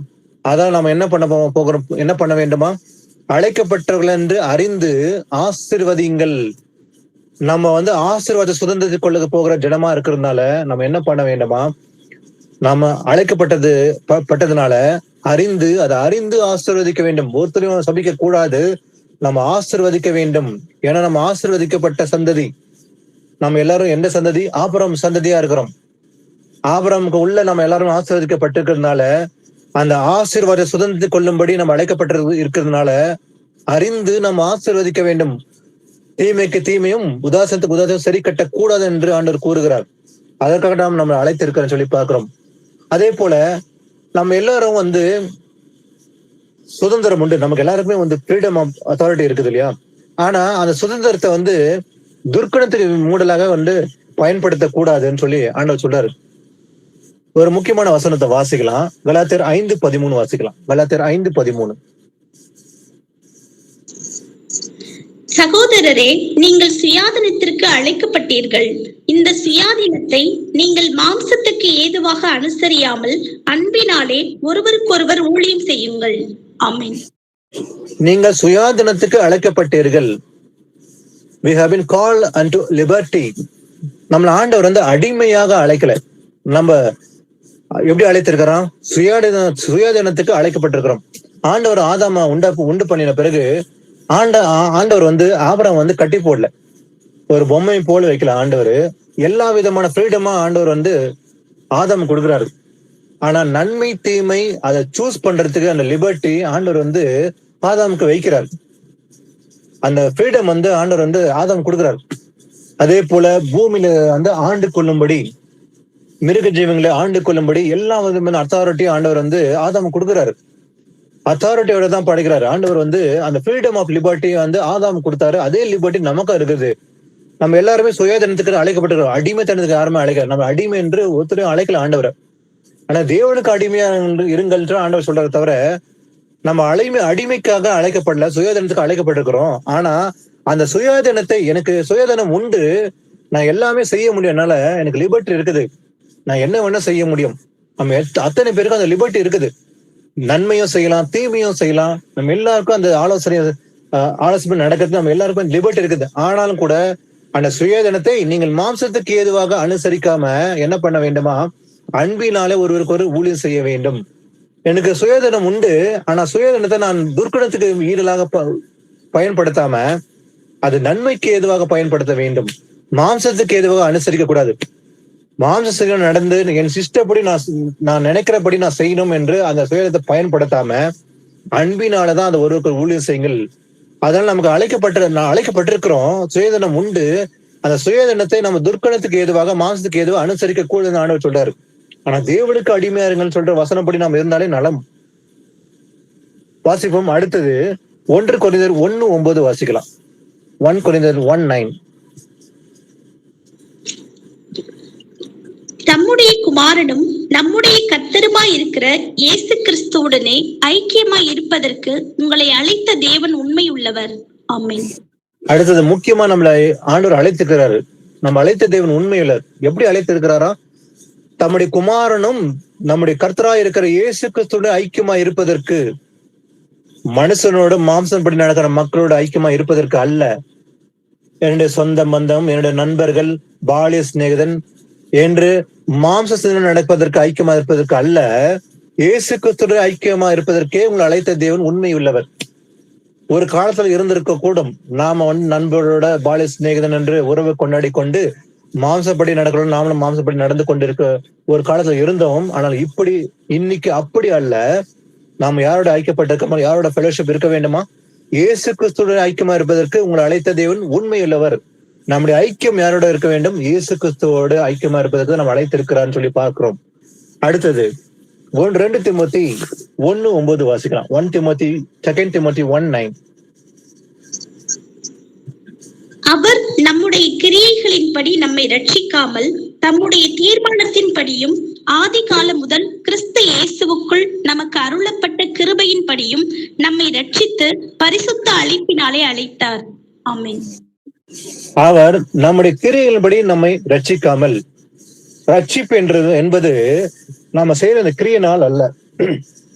ஒருபோது நான் வந்து கிரியை செய்து விட்டேன், கர்த்தருக்கு பிரியமாய் இந்த காரியங்கள் செய்து விட்டேன், தான தர்மம் பண்ணி விட்டேன், இது செய்து விட்டேன், இப்படிப்பட்ட கிரியைகள் செய்ததுனால ரட்சிப்பு அல்ல. கிரியைகள் செய்ய வேண்டும், கிரியை இருக்கும், விசுவாசோட கிரியம் இருக்க வேண்டும். ஆனா அந்த கிரியைகள் மித்தமாக நம்ம ரட்சிப்பு அடைய போகிறது இல்லை.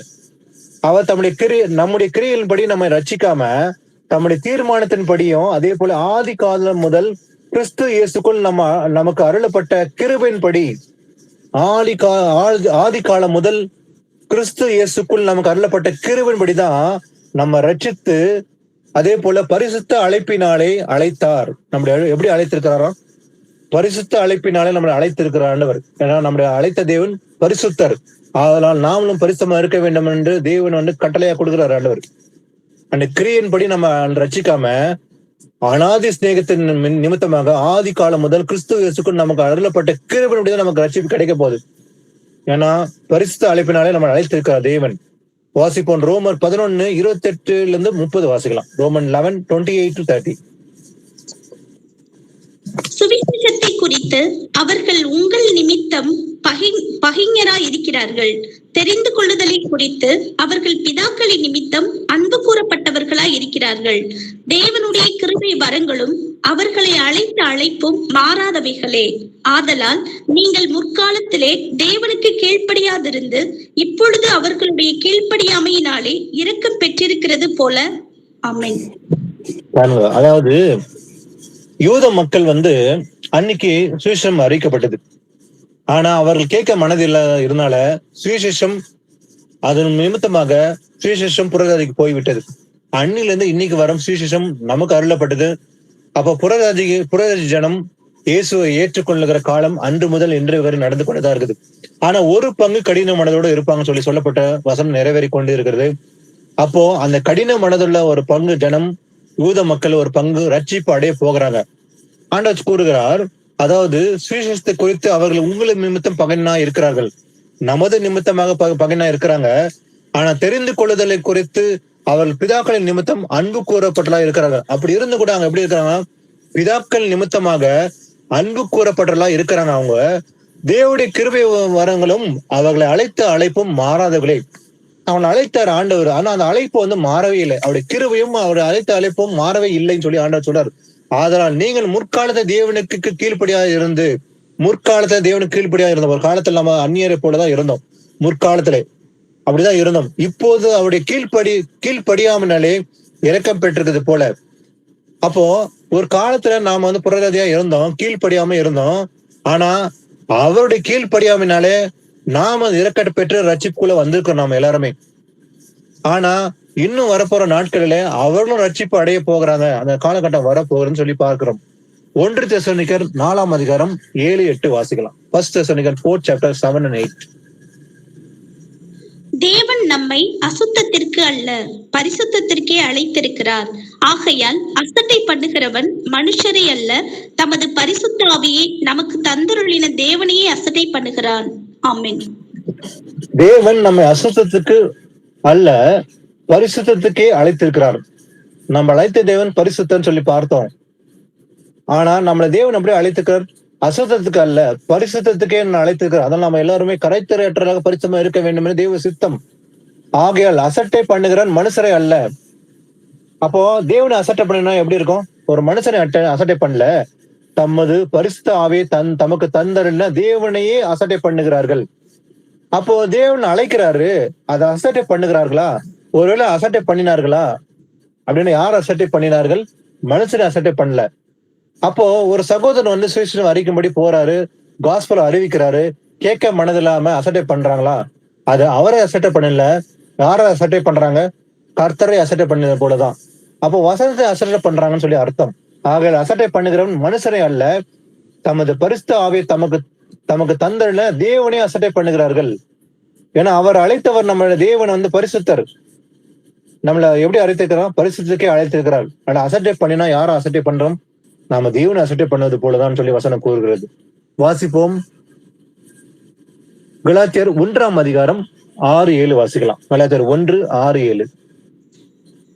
உங்களை கிறிஸ்துவின் கிருபையினாலே அழைத்தவரை நீங்கள் இவ்வளவு சீக்கிரமாய் விட்டு வேறொரு சுவிசேஷத்திற்கு திரும்புகிறதை பற்றி நான் ஆச்சரியப்படுகிறேன். வேறொரு சுவிசேஷம் இல்லையே. சிலர் உங்களை கலக்கப்படுத்தி கிறிஸ்துவினுடைய சுவிசேஷத்தை புரட்ட மனதா இருக்கிறார்களே அல்லாமல் வேறல்ல. ஆமென். ஆமென். பாருங்க, உங்களை கிறிஸ்துவின் கிருபையினாலே அழைத்தவரை நீங்கள் இவ்வளவு சீக்கிரமாய் விட்டு வேறொரு சுவிசேஷத்துக்கு திரும்பி போவதை பற்றி நான் ஆச்சரியப்படுகிறேன் சொல்லி பவுல் கூறுகிறார். அப்போ வசனம் சத்தியத்தை சொல்லும் போது சத்தியத்தை அறிந்ததுன்னு கூட சிலர் நல்லா சத்தியத்தை அறிந்திருக்கிறாங்க. ஆனாலும் கூட வலது பக்கமா இடது பக்கம் சாயும் போது வேறொரு காஸ்பல் இடம் கொடுத்து விழுந்து போகிறார்கள். அன்னைக்கு அப்படிதான் இருந்தாங்க. வேதாந்த சபை குறித்து பாக்குறோம். கிறிஸ்துவின் கிருபையிலே அழைத்தவரை நீங்கள் இவ்வளவு சீக்கிரமாய் விட்டு வேறொரு சுவிசேஷத்திற்கு திரும்பி போனதை பற்றி நான் ஆச்சரியப்படுகிறேன். ஏன்னா வேறொரு சுவிசேஷம் இல்லை, ஒரே காஸ்பல் தான் நமக்கு. 2 காஸ்பல் கிடையாது, ஒரே காஸ்பல் தான், வேறொரு சுவிசேஷம் இல்லை. ஆனா இன்னைக்கு ஜனங்க என்ன பண்றாங்க, இந்த காஸ்பலை விட்டு விட்டு வேறொரு காஸ்பலை தேடுறாங்க. சிலர் உங்களை கலகப்படுத்தி கிறிஸ்துவனுடைய சுவிசேஷத்தை புரட்ட மனதா இருக்கிறது அல்லவா. அப்போ சிலர் என்ன பண்ணுவாங்க, கலகப்படுத்தும்படி பேச புரட்டுவாங்க, தப்பான போதகம் பண்ணி தவறான வழியில் நடத்தி இயேசு கிறிஸ்து சொன்னார்பான்னு சொல்லி தவறான போதகம் சொல்லி அநேக திசை திருப்புவார்கள், விலகி போவார்கள். கிறிஸ்துவின் சுவிசேஷத்தை விட்டு புரட்ட அவன் மனதுள்ள இருந்து அநேகர் புரட்டி போடுவார்கள். அதை குறித்து அன்னைக்கு பவுல் சொல்றாரு, நான் ஆச்சரியப்படுகிறேன், உங்களுக்கு கிறிஸ்துவின் கிருபையினால் அழைத்தவரை நீங்கள் இவ்வளவு சீக்கிரமாய் விட்டு வேறொரு காஸ்பல் திரும்பினதை பார்த்து நான் ரொம்பவும் ஆச்சரியப்படுகிறேன். வேறொரு காஸ்பல் கிடையாது, ஒரே காஸ்பல் தான் சொல்லி பவுலும் கூறுகிறார். வாசிப்போம். எபேசியர் 4ஆம் அதிகாரத்துல 1-6 வாசிக்கலாம். எபேசியர் 4:1-6. ஆதலால் கர்த்தர் நிமித்தம் கட்டுண்டவனாகிய நான் உங்களுக்கு சொல்லுகிற புத்தி என்னவெனில், நீங்கள் அழைக்கப்பட்ட அழைப்புக்கு பாத்திரவான்களாய் நடந்து மிகுந்த மனத்தாழ்மையும் சாந்தமும் நீடிய பொறுமையும் உடையவர்களாய் அன்பினால் ஒருவரையொருவர் தாங்கி சமாதான கட்டினால் ஆவியின் ஒருமையை காத்து கொள்வதற்கு ஜாக்கிரதையாய் இருங்கள். உங்களுக்கு உண்டான அழைப்பினாலே நீங்கள் ஒரே நம்பிக்கைக்கு அழைக்கப்பட்டது போல ஒரே சரீரமும் ஒரே ஆவியும் உண்டு. ஒரே கர்த்தரும் ஒரே விசுவாசமும் ஒரே ஞானஸ்நானமும் எல்லாருக்கும் ஒரே தேவனும் பிதாவும் உண்டு. அவர் எல்லார் மேலும் எல்லாரோடும் உங்கள் எல்லாருக்குள்ளும் இருக்கிறவர். ஆமென். ஆமென். பாருங்க, அதாவது பவுல் கூறுகிறார், நான் ஒரு புத்தி சொல்லுகிறேன். எப்படிப்பட்ட புத்தி? நீங்கள் அழைக்கப்பட்ட அழைப்புக்கு பாத்திரங்கள் நடந்து என்ன பண்ண வேண்டுமா, நம்மளை அழைத்த தேவன் உண்மை உள்ளவர். அந்த அழைப்புக்கு பாத்திரம் நடந்து கொண்டு மிகுந்த மனத்தாழ்மையும் சாந்தமும் நீடிய பொறுமையும் உடையவர்களாய் அன்பில ஒருவருக்கு தாங்கி சமாதான கட்டினால ஆவியின் ஒருமையை காத்து கொள்ளுவதற்கு ஜாக்கிரதை இருக்க வேண்டும். இது ரொம்ப ரொம்ப கேர்ஃபுல்லா இருக்க வேண்டும் அப்படின்னு சொல்லி பவுலும் கூறுகிறார். ஆனா ஏன்னா உங்களுக்கு உண்டான அழைப்பினாலே நீங்கள் ஒரே நம்பிக்கைக்கு அழைக்கப்பட்டது போல, நமக்கு எத்தனை நம்பிக்கை உண்டு? ஒரே நம்பிக்கை, ஒன் காலிங், ஒன் ஹோப் தான் நமக்கு. ஒரே சரீரம், ஒரே ஆவி உண்டு நமக்கு, ஒரே கர்த்தர், அதே போல ஒரே விசுவாசம், ஒரே ஞானஸ்தானம். கர்த்தராக இயேசு கிறிஸ்து நாமத்தினால ஞானஸ்தானம் ஒன்றுதான் உண்டு. ஒரே ஞானஸ்தானம், ஒரே கர்த்தர். நமக்கு 2-3 கர்த்தர் கிடையாது, 3 தேவன் அல்ல, ஒரே தேவன். கர்த்தர் ஒருவர் தான், அவர் 2-3 கிடையாது. ஆனா இன்னைக்கு திருத்துவம் என்ற கள்ள போதகம் வந்திருக்குது. 3 கர்த்தர் சொல்லுகிற திருத்துவம். கர்த்தர் ஒருவர் தான், ஒரே தேவன் தான் உண்டு, ஒரே விசுவாசம் தான் உண்டு நமக்கு. ஒரே ஞானஸ்தானம், 2 விசுவாசம் அல்ல, ஒரே விசுவாசம், ஒரே ஞானஸ்தானம். எல்லோருக்கும் ஒரே தேவன் பிதாவும் உண்டு. நமக்கு ஒரே பிதா தான், அவர் தான் கர்த்தராக இயேசு கிறிஸ்து ஒருவர் தான் நமக்கு பிதாவா இருக்கிறார். அவர் எல்லோர் மேலும் எல்லோரோடும் உங்கள் எல்லோருக்குள்ளும் இருக்கிறார். அவர் தான் ஆவியானவர், அவர் தான் கர்த்தர். அப்ப ஆவியானவர் யாரு? இயேசு கிறிஸ்து தான் அந்த ஆவியானவரா நமக்குள்ள இருக்கிறார். அப்ப ஒரே விசுவாசம் நமக்கு உண்டு, 2 விசுவாசம் அல்ல. இந்த அழைப்புக்கு நாம் பாத்திரம் நடந்து கொள்ள வேண்டும்.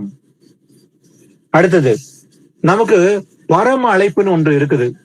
நம்ம ஆண்டவர் எப்படி அழைத்துக்கிறார்? பரம அழைப்புக்கு வந்திருக்கு, அழைப்பு விடுத்திருக்கிறார். வாசிப்போம். பிலிப்பு 3:14 வாசிக்கலாம். பிலிப்பு 3:14.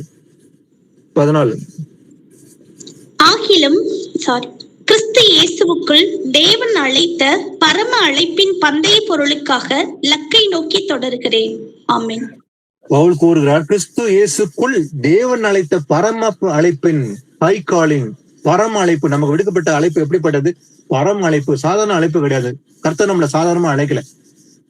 ஏன்னா நம்மளை முன்குறித்து இருக்கிறார். அவர் அனாதி சிநேகத்தில் நம்மளை முன்குறித்து உலகம் தோன்றதுக்கு முன்பே நம்ம அறிந்து நம்மளை தெரிந்து கொண்டிருக்கிறார். ஆனா அந்த அழைப்புக்கு நம்ம பாத்திரம் நடந்து கொள்ள வேண்டும்.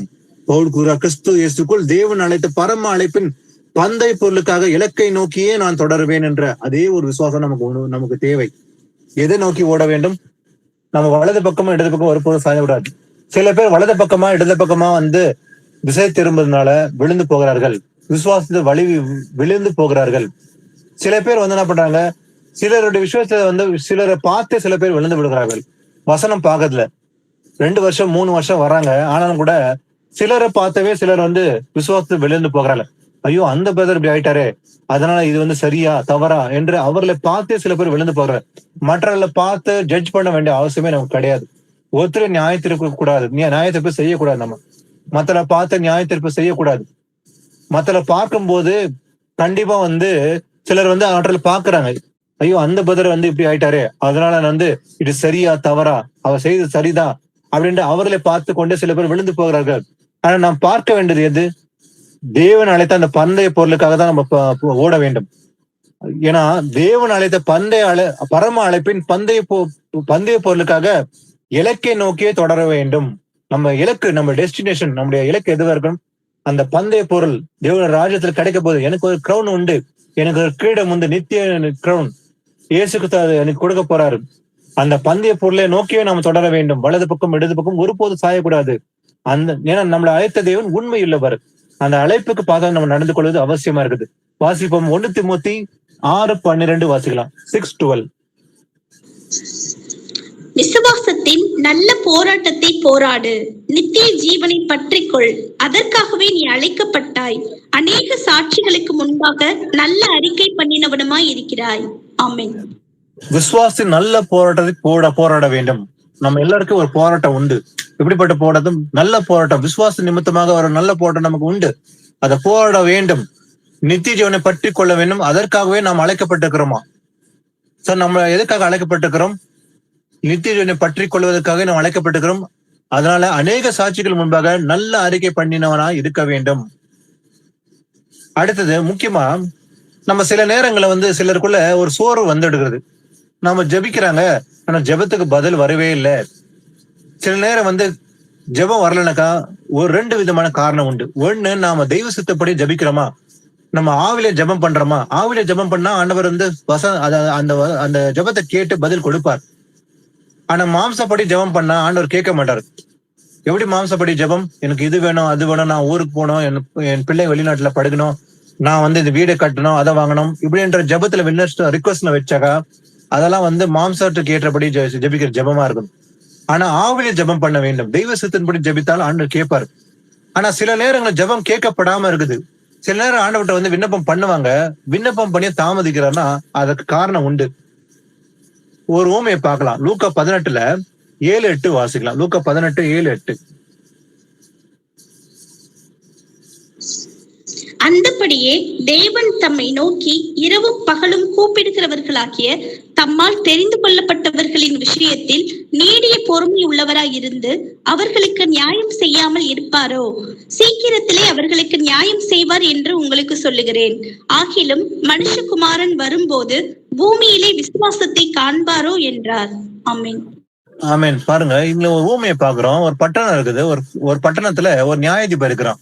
அந்த நியாயாதிபதி நல்லவன் கிடையாது. அவன் தேவனுக்கு பயப்படாத ஒரு மனுஷன். மனுஷனுக்கும் பயப்பட மாட்டான், தேவனுக்கும் பயப்படாத ஒரு மனுஷன் இருக்கிறான். அவன் தான் ஒரு நியாயாதிபதியா இருக்கிறான் பட்டணத்துல. ஆனா அதே பட்டணத்துல ஒரு விதவி இருக்கிறான். ஆனா அடிக்கடி போயிட்டு அந்த நியாயாதிபதி அவங்ககிட்ட போயிட்டு எனக்கு ஒரு காரியம் இருக்குது, அந்த நியாயம் செய்ய வேண்டும் என்று விண்ணப்பம் பண்ணி கொண்டே இருக்கிறான். அந்த விதவிஸ்தை அந்த நியாயாதிபதி கிட்ட போயிட்டு விண்ணப்பம் பண்ணும்போது அவன் வந்து கேட்க மனதில்லை. ஏன்னா அவன் தேவனுக்கும் பயப்பட மாட்டான், மனுஷனுக்கும் வந்து செவி சாய்க்க மாட்டான், அப்படிப்பட்ட மனுஷன். ஆனா அந்த விதவிஸ்தை என்ன பண்றா, விடாம அவளை தொந்தரவு பண்றான். வெகு நாள் வரைக்கும் அவனுக்கு மனதில்லாது இருந்தது. அடிக்கடி போய் அந்த நியாயாதிபதியை வந்து தொந்தரவு பண்ணி கொண்டே இருக்கும்போது ஒரு நாள் அவன் யோசிக்கிறான், நான் தேவனுக்கு பயப்படாமலும் மனுஷனுக்கு மதியாமலும் இருந்தும் கூட இந்த விதவை என்னை எப்போதும் தொந்தரவு செய்யறாளே அப்படின்னு சொல்லி அவளுக்கு அடிக்கடி வந்து என்னை அழட்டாதபடிக்கு அவளுக்கு நியாயம் செய்ய வேண்டும் என்று தனக்குள்ளே சொல்லி கொண்டான். ஆனா அவன் வந்து அந்த விதவைக்கு செவி சாய்க்கவே இல்லை. ஆனா அவனுக்குள்ளேயே ஒரு நாள் வந்து தாட் வந்துருச்சு, ஏன்னா என்ன அடிக்கடி வந்து தொந்தரவு பண்ணாலே, அதனால நான் வந்து விசாரிக்க வேண்டும் அப்படின்னு சொல்லி அவளுக்கு இறங்க வேண்டும் என்று தனக்குள்ளேயே வந்து சிந்தனை வந்தது. அப்ப ஏசப்பா சொல்றாரு, அநீதி உள்ள அந்த நியாயாதிபதி சொன்னதை சிந்தித்து பாருங்கள். ஏன்னா அந்தபடியே தேவன் தம்மை நோக்கி இரவும் பகலும் கூப்பிடுறவர்களாகிய தம்மில் தெரிந்து கொள்ளப்பட்ட விஷயத்தில், யார் விஷயத்தில்? தெரிந்து கொள்ளப்பட்ட விஷயத்தில் நீடிய பொறுமையுள்ளா இருந்து அவருக்கு நியாயம் செய்யாமல் இருப்பாரா? ஆனா அநீதி உள்ள அந்த மனுஷனே அப்படி இறங்கும் போது கர்த்தர் இறங்காமல் இருப்பாரா? கர்த்தர் கண்டிப்பா வந்து நியாயம் செய்வார். ஆனா கர்த்தர் கூறுகிறார், அந்த அநீதி உள்ள மனுஷனை பாருங்க, ஆனா தமிழ் இரவும் பகலும் தேவனை தேவனை தேடுகிற விஷயத்தில் இரவும் பகலும் கூப்பிடுகளாகிய தமிழ் தெரிந்து கொள்ளப்பட்ட தேவனை இரவும் பகலும் கூப்பிடுறாங்க. அப்போ தேவன்கிட்ட நம்ம ஒரு நாள் விண்ணப்பம் பண்றோம், 2 நாள் விண்ணப்பம் பண்றோம், அவர் தேடுறோம், ஆனா நிச்சயமா அதுக்கு ஒரு பதில் கூடுவார். ஆனா எல்லாத்துக்கும் ஒரு காலமும் நேரமும் ஆண்டவர் நியமித்து இருக்கிறார். அதான் ஆண்டவர் சொல்றாரு, சீக்கிரத்தில் அவருக்கு நியாயம் செய்வார் என்று உங்களுக்கு சொல்லுகிறேன். ஆகில மனுஷகுமார் வரும்போது பூமியில விசுவாசத்தை காண்பாரும். மனுஷகுமாரன் வரும்போது கூட இந்த பூமியில விசுவாசம் இல்லாதெல்லாம் இருப்பாங்க அநேகர். அப்ப அவர் வரும்போது கூட நோவா நாட்கள் எப்படி இருந்ததோ அதே போலதான் அநேகர் விசுவாசம் இல்லாம தேவனை மறுதலித்து தங்கள் இச்சையின்படி நடக்கிற மக்களா இருப்பாங்க. ஆனா ஒரு சிலர் இங்கும் அங்குமாக சிலர் மாத்தமே இயேசு அறிந்த மக்களாக விசுவாசம் நிற்கிறவர்கள், கடைசியில நிற்கிற மக்கள் கொஞ்சம் பேர் தான் இருப்பாங்க சொல்லி பாக்குறோம். வாசிப்போம். அடுத்தது மத்தேயு 24ஆம் அதிகாரத்துல 24 ஃபர்ஸ்ட் வாசிக்கலாம். 24.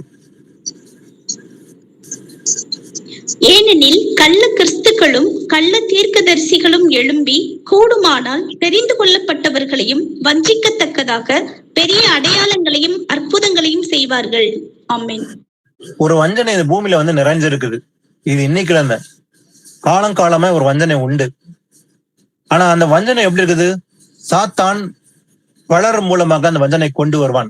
யார் மூலமா? விசேஷமாக கள்ள கிறிஸ்துகள், கிறிஸ்துவ போல டூப்ளிகேட்டாக வேஷம் போடுகிறாங்க. நான் கிறிஸ்துவன்னு சொல்லி ஏமாற்றுற ஒரு கூட்டம், ஒரு மக்கள் வருவாங்க. அன்னைக்கு வந்தாங்களா, வந்திருக்கிறாங்க, இன்னைக்கும் வராங்க. கள்ள கிறிஸ்துவர்கள் எழும்பி என்ன பண்ணுவாங்க? கள்ள தீர்க்கதரிசி. இது ரொம்ப ஏராளமா இருக்குது. இதுக்கு எண்ணிக்கையே கிடையாது, அவ்வளவு இருக்குது இன்னைக்கு உலகத்துல. இதுக்கு கணக்கே இல்லை, அவ்வளவு கள்ள தீர்க்கதரிசி எழும்பியிருக்காங்க. இன்னைக்கு இயேசுவின் வருகைக்கு கடைசி நிமிஷத்துல கள்ள தீர்க்கதரிசி அநேக எழும்பியிருப்பாங்க. கணக்கற்ற கள்ள தீர்க்கதரிசிகள் ஒவ்வொருத்தரும் விதவிதமா வஞ்சிப்பாங்க, ஏமாற்றுவார்கள். ஒவ்வொரு கூட்டம் ஒவ்வொரு டினாமினேஷன் வச்சு ஏமாற்றுகிற கள்ள தீர்க்கதரிசி அநேக இருக்கிறாங்க. எழும்பி என்ன பண்ணுவாங்க? கூடுமானால் தெரிந்து கொள்ளப்பட்டவர்களையும் வஞ்சிக்கத்தக்க பெரிய அடையாளங்களும் அற்புதம் செய்வாங்க. ஆனா யார முக்கியமா வஞ்சிப்பாங்களா இவங்க பாத்தீங்கன்னாக்கா? புறராஜ ஜனங்களை வஞ்சிக்க மாட்டாங்க. ஆனா யாரும் வஞ்சிப்பாங்க? தெரிந்து கொள்ளப்பட்டதான் வஞ்சிப்பாங்க. அதனால ரொம்ப ரொம்ப கேர்ஃபுல்லா இருக்க வேண்டும். தெரிந்து கொள்ளப்பட்டவர்களை வஞ்சிக்கத்தக்க பெரிய அடையாளம் செய்வாங்க. நல்ல வசனம் தெரியுது, பைபிளை வாசிக்கிறோம், ஜெபிக்கிறோம். ஆனாலும் கூட நம்ம எண்ணத்தை வலது பக்கமா இடது திருப்பும் போது அந்த பக்கம் யூடியூப், இந்த பக்கம் யூடியூப் சில பேர் பார்ப்பாங்க. சத்தியத்தை அறிந்து கூட வேற விதமான கள்ள தீர்க்கதரிசிகளை சொல்லுகிற விஷயங்களை நம்ம பார்க்க போனா யூடியூப்ல கண்டிப்பா விழுந்து போய் விடுவோம். ஏன்னா அவங்க கள்ள தீர்க்கதரிசி எப்படி இருப்பாங்க? நம்புற மாதிரிவே அந்த காரியங்களை செய்வாங்க, பேசுவாங்க, அற்புதம் செய்வாங்க. தண்ணி பாட்டில இந்த தண்ணி பாட்டில பாருங்கப்பா, இந்த தண்ணி இருக்குது, ஆனா இந்த தண்ணி தாசமா மாறணும்னு சொல்லுவாங்க. இதை குடிச்சு பார்க்கறது ஒரு செட்டப் பண்ணி வச்சிருப்பாங்க. இது குடிச்சு பாரு சொல்லுவாங்க, அங்க கை தட்டுவான். இது ஒரு கூட்டம் எலும்பி இருக்குது இன்னைக்கு. அதே போல பாத்தீங்கன்னாக்கா பேங்க் பேலன்ஸ்ல அமௌண்ட் வந்துடும், திடீர்னு ப்ரேயர் பண்ண வர பேங்க் பேலன்ஸ்ல 50,000 வந்துடுச்சுன்னு சொல்லி போய் சொல்லுவாங்க. இதெல்லாம் வஞ்சனை.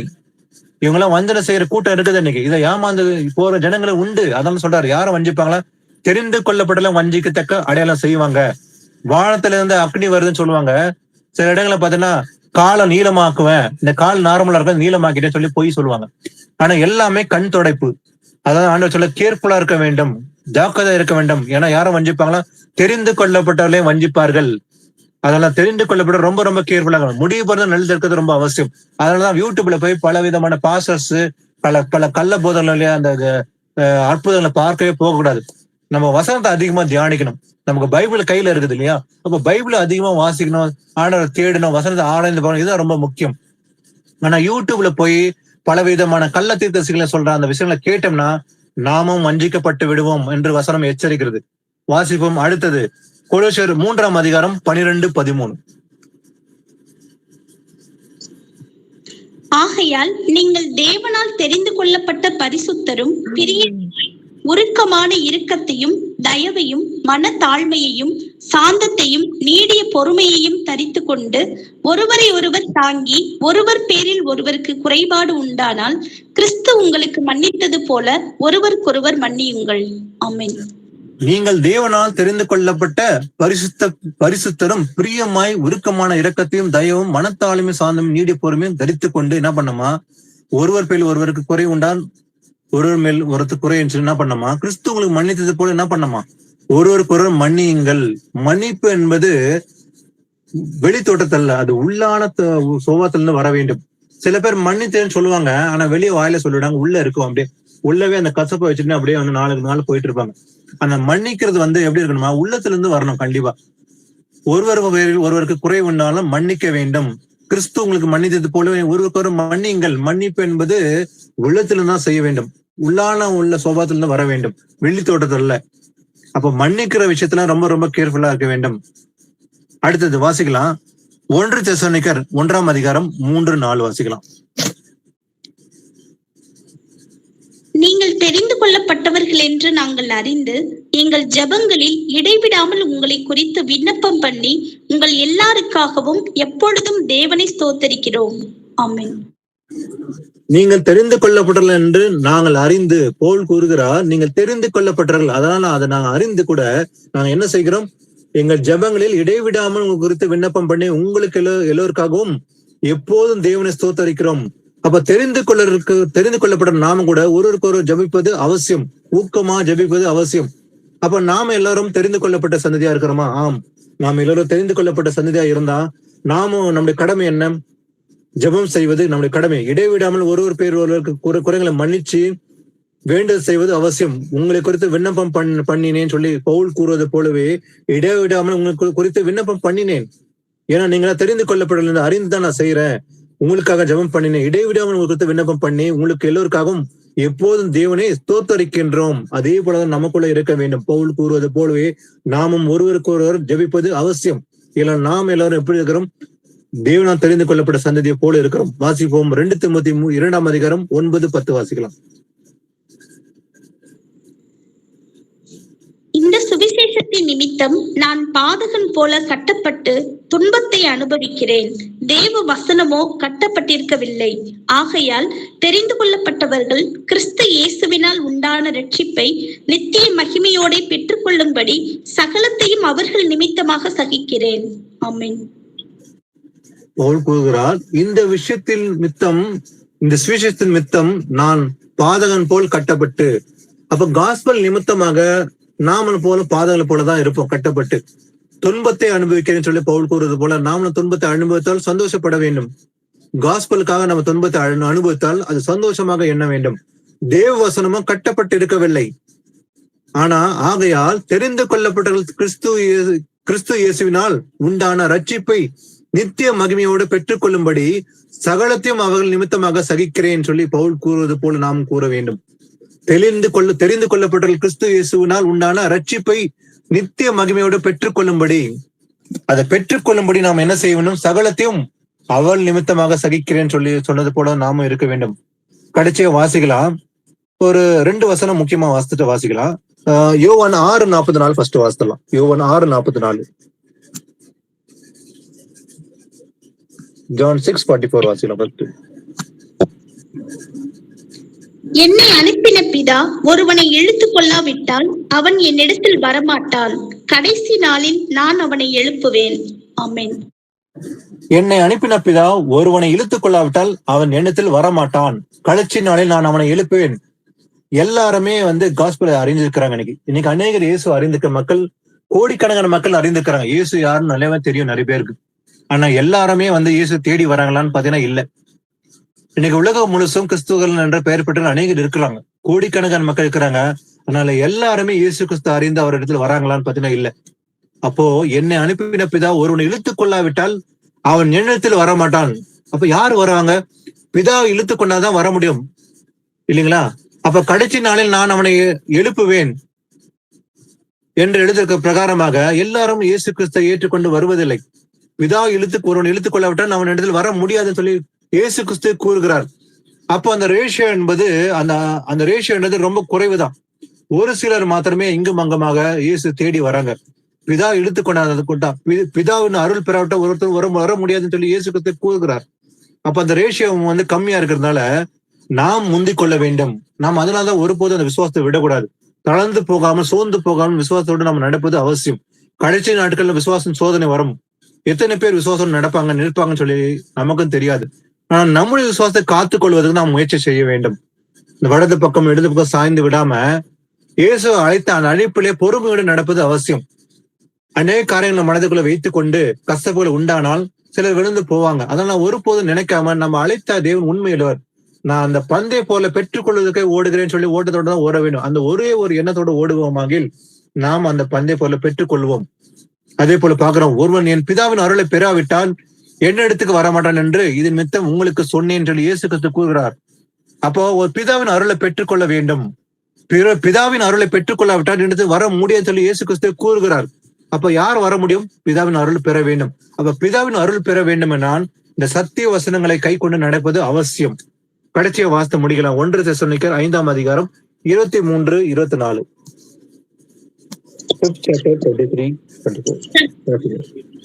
சமாதானத்தின் தேவன் தாமே உங்களை முற்றிலும் பரிசுத்தமாக்குவாராக.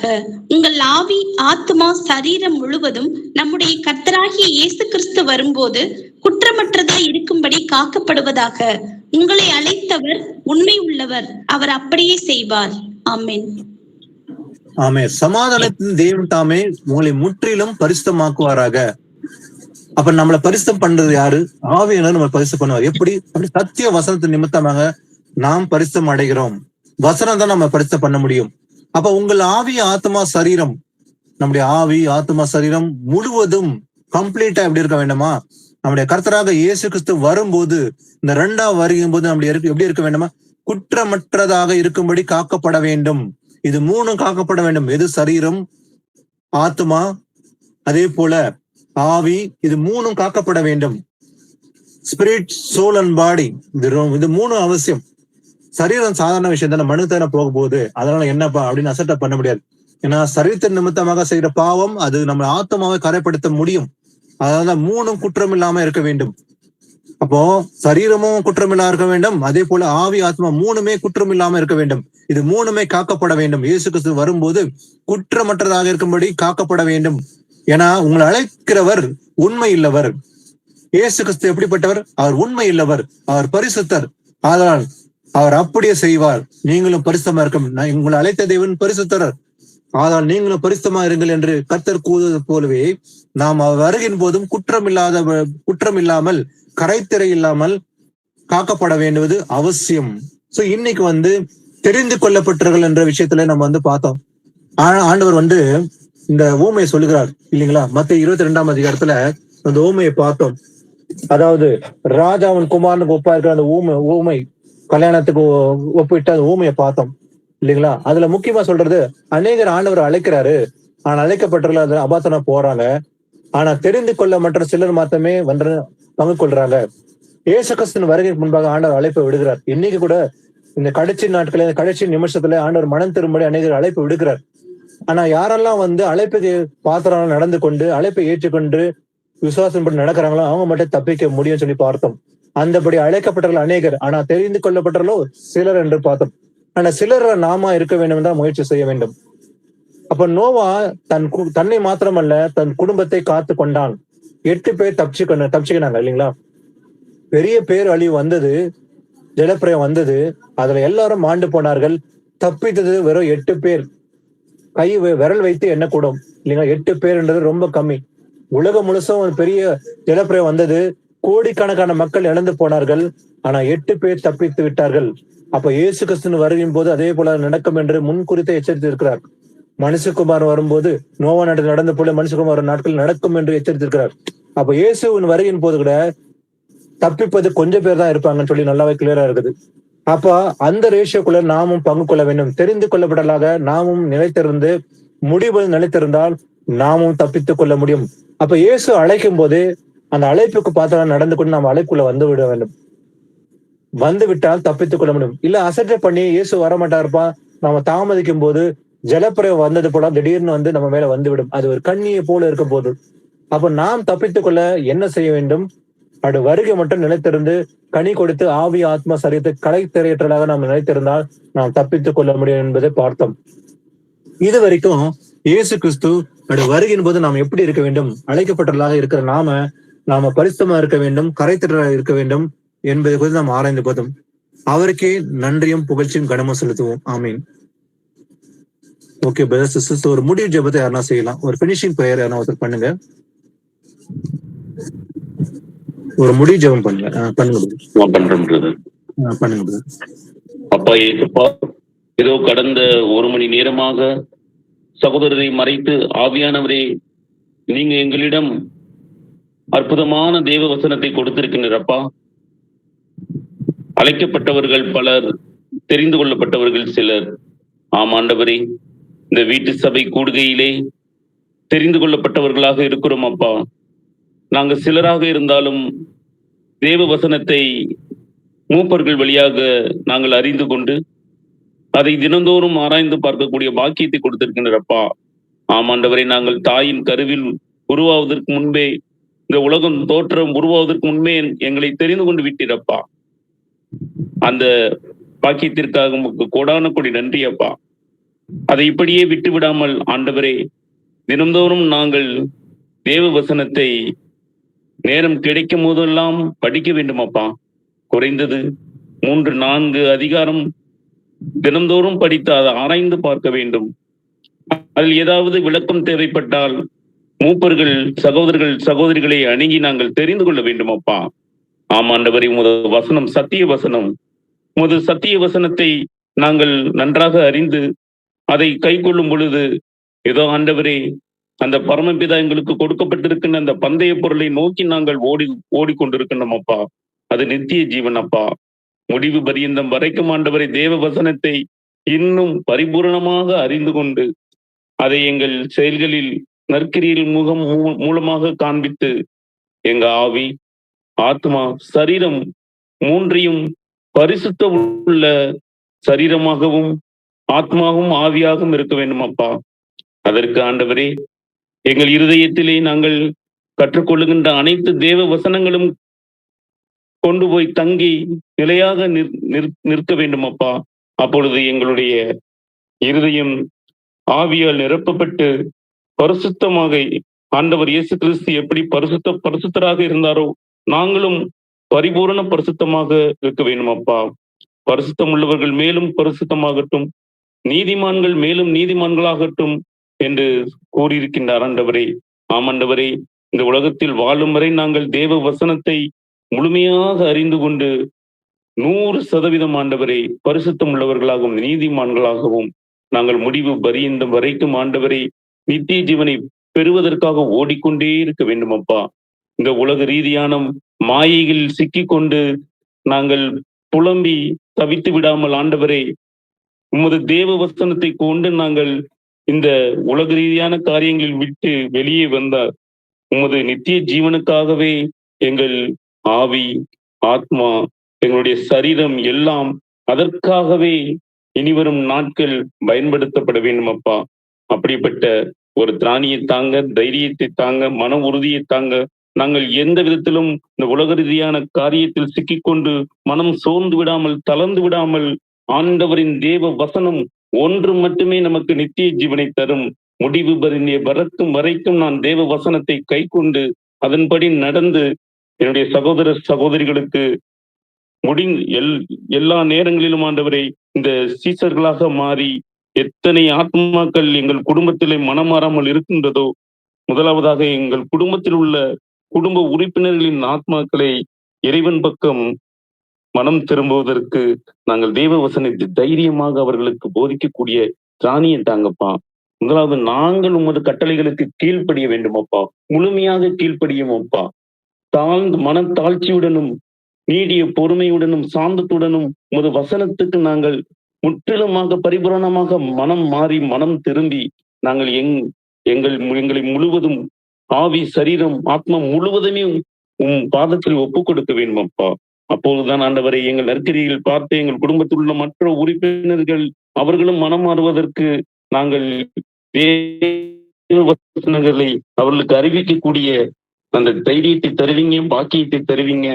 எந்த விதத்திலும் ஆண்டவரை நாங்கள் குடும்பத்தில் உறவாடும் பொழுது தேவ வசனத்தோடு ஆவிக்குரிய வசனத்தில் நாங்கள் உறவாடக்கூடிய பாக்கியத்தை தாங்கப்பா.